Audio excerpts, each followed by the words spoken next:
जय गुरु। आज सवेरे सवेरे आपके बीच इस डिवाइन पावर मोटिवेशन 7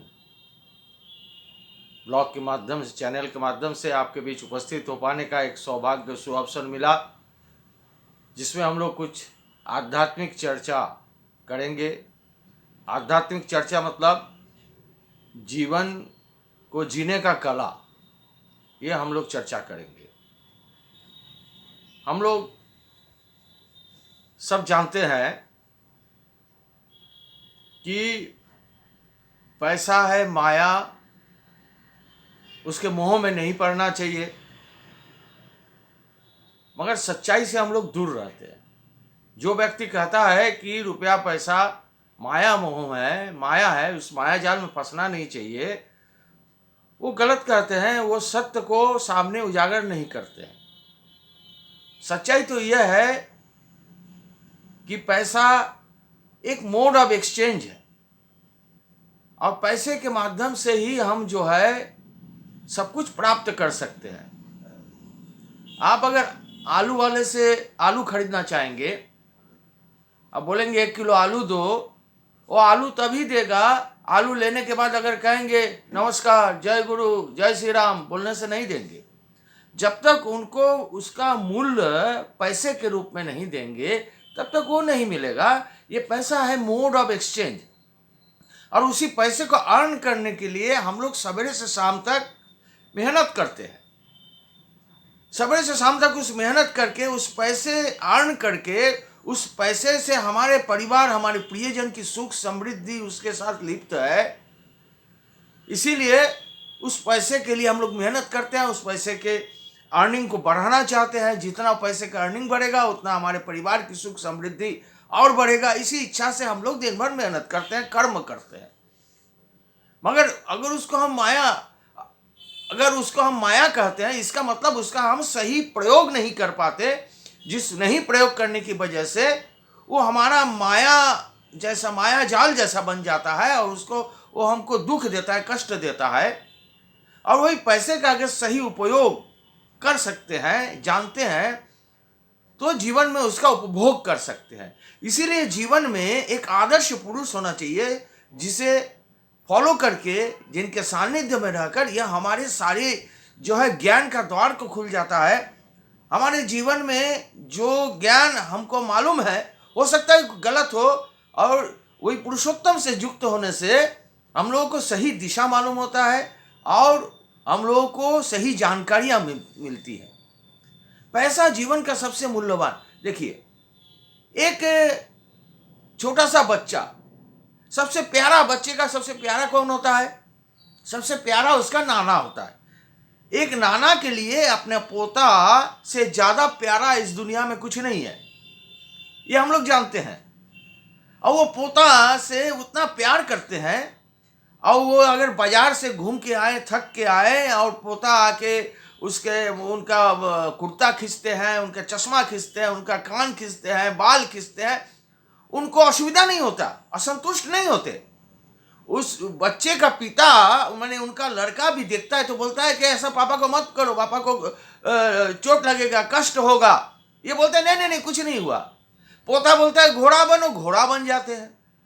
सबसे प्रिय एक मनुष्य नाना का पोता होता है, एक दादाजी का पोता होता है। अब वही पोता सबसे प्रिय, उसके आगे उनका कोई दुख दर्द नहीं, जितना भी कष्ट दे वो अच्छा लगता है उनको, क्योंकि वो सबसे प्रिय है उनके।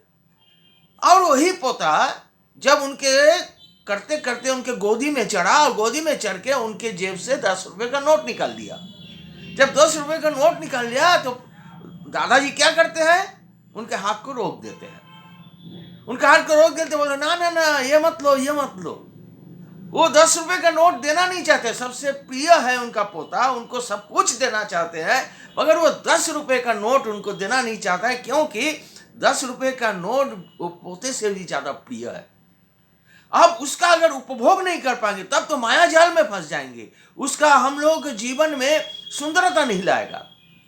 इसीलिए युग पुरुषोत्तम, इस युग के पुरुषोत्तम श्री ठाकुर अनुकूल चंद्र जी आके हम लोगों को ऐसा विधान दिए है जिस विधान के अंतर्गत उस माया को छाया में परिवर्तित कर देते हैं।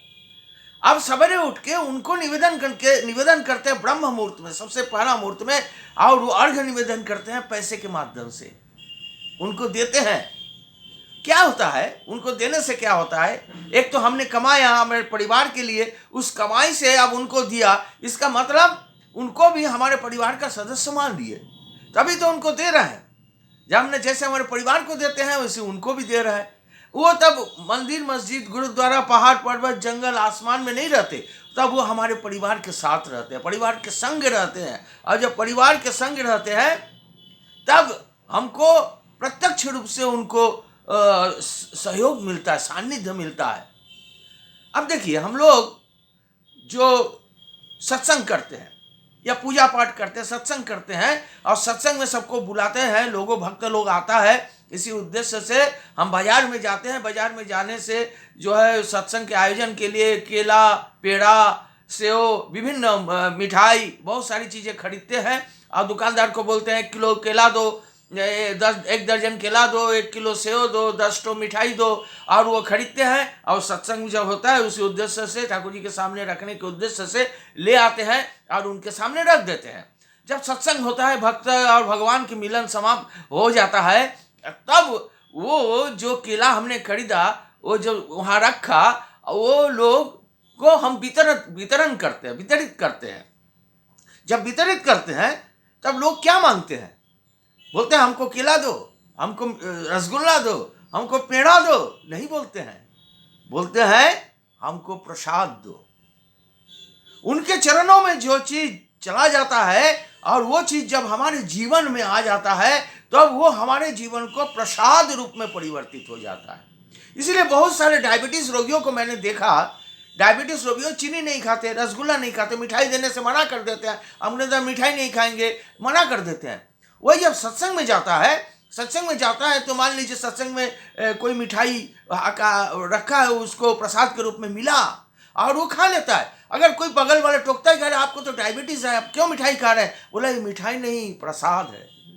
उनके चरणों में जो जाता है वो जब हमारे जीवन में वापस आता है वो प्रसाद के रूप में वितरित हो जाता है। जो पैसा हम अर्न करते हैं वो पैसा हमको विनाश की तरफ नहीं ले जाए, क्योंकि पैसे से इन्वॉल्वमेंट सब कुछ है। सवेरे से उठ के नाश्ता करते हैं, चाय पीते हैं, टूथब्रश करते हैं, खाना खाते हैं, घूमते हैं, पढ़ाई लिखाई करते हैं, कपड़ा खरीदते हैं, विभिन्न दिशा में जाते हैं, विभिन्न कार्यक्रम, सोने तक जितना भी इन्वॉल्वमेंट है वो पैसे के माध्यम से उपार्जन किया हुआ होता है। और वो पैसा अगर प्रसाद के रूप में जीवन में परिवर्तित ना हो जाए तो वही हमारे जीवन में माया बन जाता है। और जब प्रसाद के रूप में परिवर्तित हो जाता है तो हमारे जीवन में छाया में परिवर्तित हो, उनके छत्र छाया में हमारे जीवन सुंदरता से परिवर्तित होता है। इसीलिए ईश्वर के मंदिर में गुरु भगवान के सामने जो बक्सा रखते हैं, बक्से में ये नहीं लिखा रहता कि ये पैसा डालने का पात्र है, लिखा रहता दान पात्र।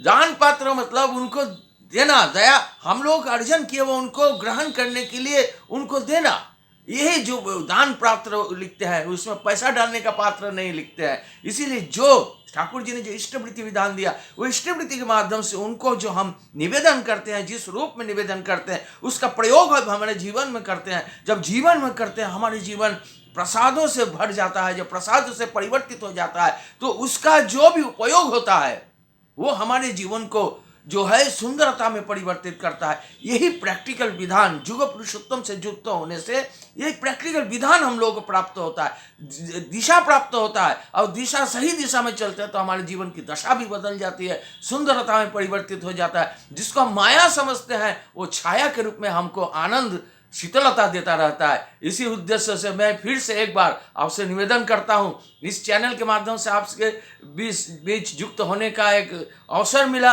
इसको आगे जारी रखने के लिए इसको जो है लाइक करिए, शेयर करिए, सब्सक्राइब करिए, ताकि इस चैनल के माध्यम से विभिन्न दिशाओं में दृष्टिकोण से हम लोग आपस में विचार व्यक्त कर सकते हैं, आपके बीच उपस्थित हो सकता है। यही परम दयाल से प्रार्थना है। सबका मंगल कामना करता हूँ। जय गुरु।